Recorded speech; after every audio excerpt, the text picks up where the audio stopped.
Howdy folks, Sharpie Point here. Today I'm going to talk to you about how to set up an automated generator power plant and oxygen not included. So you see here I have a set of generators, and you can do this with any of the generators that you have in the game. I have coal generators, natural gas generators, hydrogen generators, petroleum generators, and manual generators. Up here I have my battery rack. This will store all my energy that's created by my generators. And then here I have a system of power transformers that are connected to batteries. This power transformer is connected to this liquid pump. And all this is controlled through the automation. So let's go to the automation overlay. So here in the automation overlay, you'll see it starts with this hydro switch. This hydro switch is then connected to a buffer gate. And then from that buffer gate, we have our lines going to each of the manual generators, the petroleum generators, the hydrogen generators, the natural gas generators, over to this NOT gate, which controls two power shutoff switches, and also to this NOT gate, which controls this mechanized door airlock. So let's go to the power overlay. On the power overlay, you'll see that all of them are connected through these heavy conductive wires. And then here, you'll see it runs up this direction and then down this direction. And then there's this main line here that goes to this power transformer here. Now this power transformer here needs to be connected directly to the main line and not on the other side of the power switches.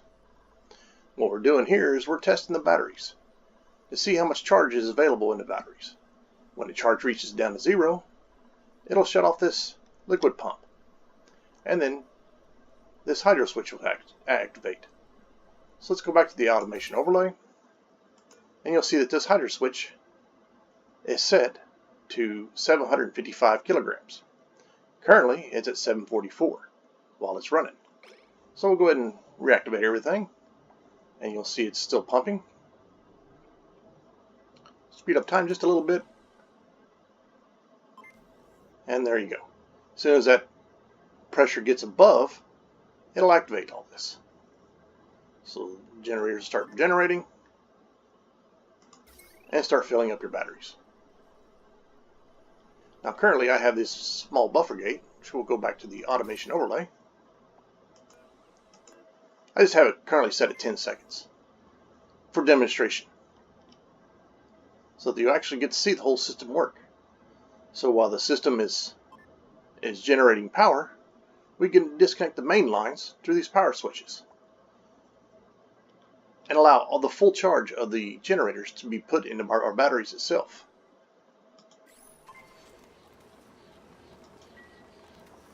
You can set your duration here on your buffer gate for as long as you want, for as much time as you need to actually charge the batteries, for however you want them full the way full, or do you want them not so full.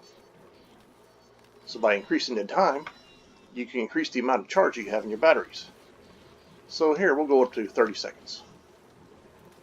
At 30 seconds, your batteries will charge up a little bit longer, even though we're using the same amount of generators to power everything.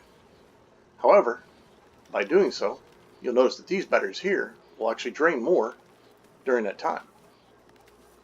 But once the charge has been done, it'll draw the power back off from these main batteries here.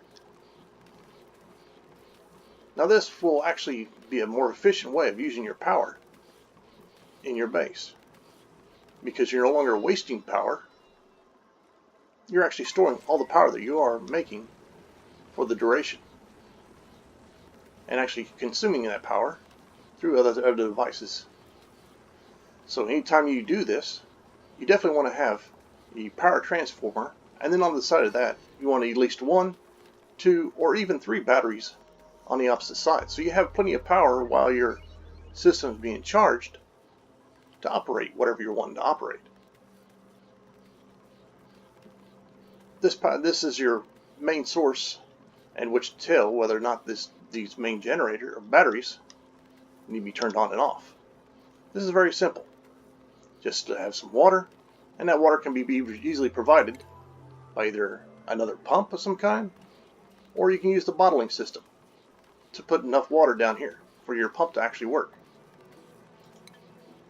When you're setting up your hydro switch, go ahead and activate this pump, let it run, and find out where you actually go down to a level, and then you're going to set that here to be a little bit above that, so that when this water goes back up, it'll then activate that hydro sensor.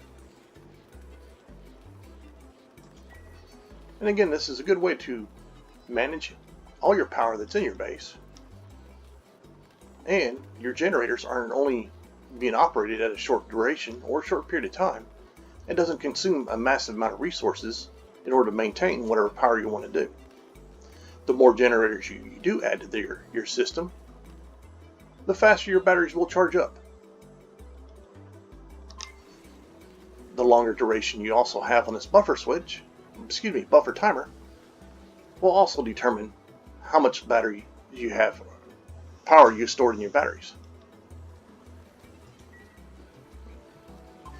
And if you have any other questions on how to manage your power or automation, I'd be happy to hear from you.